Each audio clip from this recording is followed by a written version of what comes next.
Assalamualaikum warahmatullahi wabarakatuh. Salam rahayu. Amarah. Memang layak seorang ulama itu misalkan mengeluarkan kata-kata di publik dengan amarah? Layak nggak? Bukankah ulama itu harus mengajarkan untuk menahan hawa nafsu? Misalkan kita lihat ada ya orang semacam itu, bagaimana dia itu bisa menutupi orang, jangan dirinya sendiri tidak bisa mengendalikan hawa nafsu. Ini ada dua video dari yang muda dan yang tua. Bisa dibilang ini mengkritisi seruan Pak Rizik. Yang muda ini lebih apa ya, justru menegur, sedangkan yang tua ini lebih mengejek. Kalau orang sudah menjadi tokoh publik harusnya kan berhati-hati jika bicara. Itu wajib loh, harusnya loh. Untuk dirinya sendiri itu wajib. Yang jelas jika ada tokoh yang berbicara yang tidak enak atau tidak nyaman atau bahkan bisa dibilang untuk nggak layak lah untuk dilihat, ya jangan diikuti. Yang nggak habis pikir tuh apa ya, pengendalian diri untuk hawa nafsu itu loh.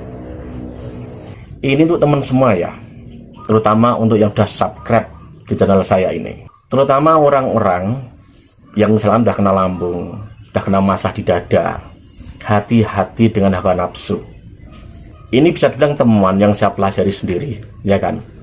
Saat orang itu tidak bisa mengendalikan hawa nafsu, itu ada dua yang akan hancur. Sistem pernapasan di dadanya dan sistem di lambungnya. Itu akan hancur. Akhirnya apa? Akan merobohkan dirinya sendiri.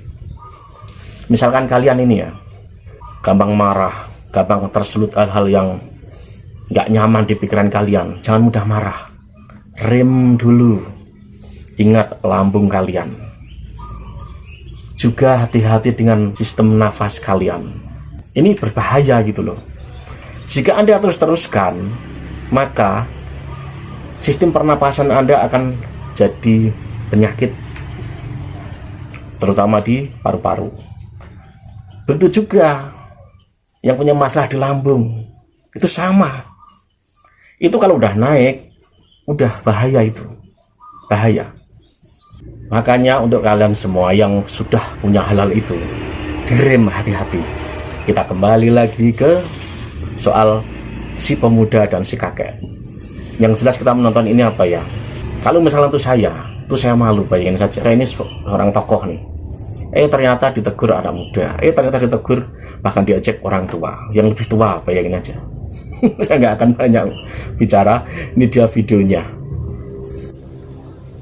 Jadi katanya nanti kalau mau perang sekalian, nanti di situ mau bawa berapa umat, nanti Habib Rizik juga akan bawa umat juga. Kenapa umat yang dimainkan gitu loh? Umat itu nggak salah apa-apa, umat Rasulullah itu nggak salah apa-apa. Jangan sampai nanti umat Rasulullah itu mati konyol. Terus dengan umat membela habaib, disangkanya bakal mati syahid gitu. Nggak akan mati syahid. Selama nasab habaib itu tidak ada ketersambungan kepada Rasulullah, nggak akan mati syahid umat itu. Malah mati konyol. Nggak kasihan apa? Umat mau dibikin mati konyol. Nah ini kan parah ini. Justru yang seperti ini justru yang harus diwaspadai itu. Memang benar kemarin Gus Fuad dan Gus Mustafa itu emang beliau berdua mengatakan mau mensweeping para habaib itu, tapi kan bukan berarti mau bawa umat. Lah ini yang jadi pertanyaan ini, Habib Rizik mau mensweeping dengan membawa umat, kan lucu. Kalau masih berlindung di belakang umat gak usah nantang-nantang itu loh. Berani sweeping sendiri, kalau nggak berani diam saja di pertamburan, ngapain? Berani datang sendiri, nggak usah bawa umat nggak salah, nggak usah dibentur-benturkan. Gus Fuad dan Gus Mustafa itu nggak bawa umat, mau men-sweeping habaib itu, karena beliau berdua juga tahu resikonya apa. Lah ini Habib Rizik mau men-sweeping, orang yang mau men-sweeping Habib, umat dibawa-bawa. Ini kan kacau. Ini umat mau dibenturkan. Nggak usah bawa umat kalau mau men-sweeping. Itu kan foto-fotonya udah jelas itu ya. Yang mau di-sweeping siapa saja itu kan ada foto-fotonya di situ. Datangi sendiri. Nggak usah bawa umat. Rizik, kamu ngajak perang tapi nggak jelas siapa yang diajak perang. Apakah presiden, apakah Polri, atau tentara? Siapa? Aku bingung ngajak perang. Kamu mau perang sama siapa? Maka kalau ngomong, kan ngomongmu kan teriak-teriak gitu. Ya jangan ngomong ngajak perang aja, tentukan di mana tempatnya, tanggal berapa. Tapi sebutkan siapa gitu. Jadi kita menontonnya itu asik. Kita asik mau menonton nih ada perang antara kamu dengan siapa gitu. Terus yang kedua membuat bingung orang. Masa perang itu ditentukan tanggalnya dan tempatnya di mana? Kayak pertandingan anggar aja. Di mana tanggal berapa, kayak kejuaraan anggar aja.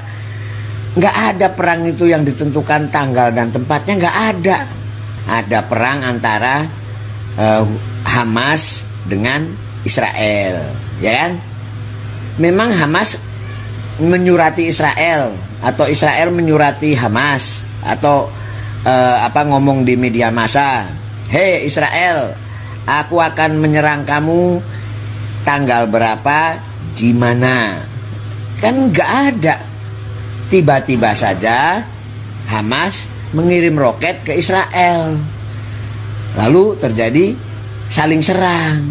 Nggak ada tempatnya di mana, tanggal berapa, nggak ada. Jadi aneh gitu loh kalau ada perang itu di mana tempatnya, tanggalnya berapa.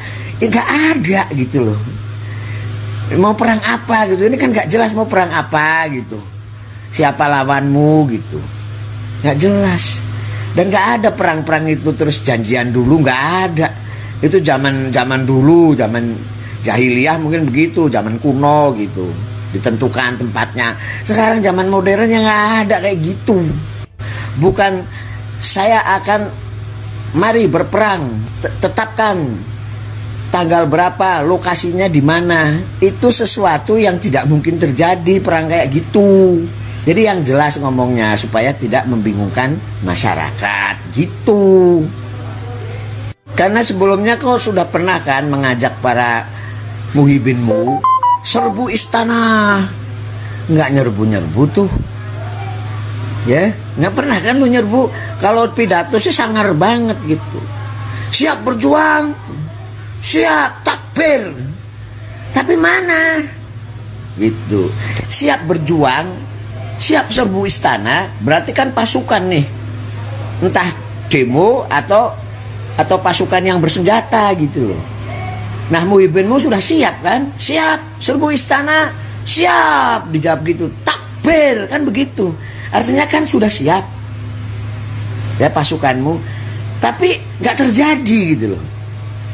Berkali-kali kok mengancam-ngancam, tapi nggak pernah terjadi gitu. Karena yang namanya perang itu tidak pernah ditentukan tempatnya. Contoh antara Rusia dan Ukraina udah berapa tahun berlangsung terus. Antara Arab Saudi dengan Yaman Selatan.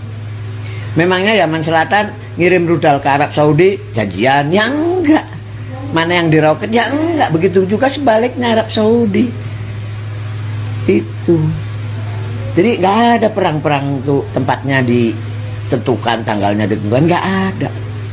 Jadi kalau kau nggak bisa menjelaskan, ya kemudian orang kembali kepada kebiasaan kamu. Kamu tuh biasa teriak-teriak tapi nggak ada buktinya. Serbu istana, siap, siap, takbir. Kan begitu, udah pakai nama Tuhan lagi. Itu, gitu loh, Jik ya. Gitu, Jik begitu. Jadi saya ingin penjelasan sebagai rakyat biasa. Jadi kok ngomongnya tuh maksudnya apa? Jadi aku siap-siap menonton gitu loh. Asik nih, ada perang gitu. Antara pasukannya engkau dengan pasukan musuhmu. Nah, kita nggak ngerti musuhmu siapa, pasukannya apa, nggak ngerti. Jadi dijelasin gitu loh. Kayak gitu, kayak model perang zaman dulu, zaman jahiliyah kan begitu, ditentukan tempatnya. Gitu. Aku pengen tahu nih, kan sebesar apa kejantananmu gitu. Deh. Jadi lu jangan nyalain aku pengen nonton nih. Pengen nonton pembuktian daripada omonganmu gitu. Kamu kan, aku udah sering kan Sekarang dulu zamannya di TV garang gitu, tapi aku pengen buktinya gitu. Ya kalau kamu kuat itu kan nggak mungkin kamu ditangkap polisi gitu kan, nggak mungkin kan.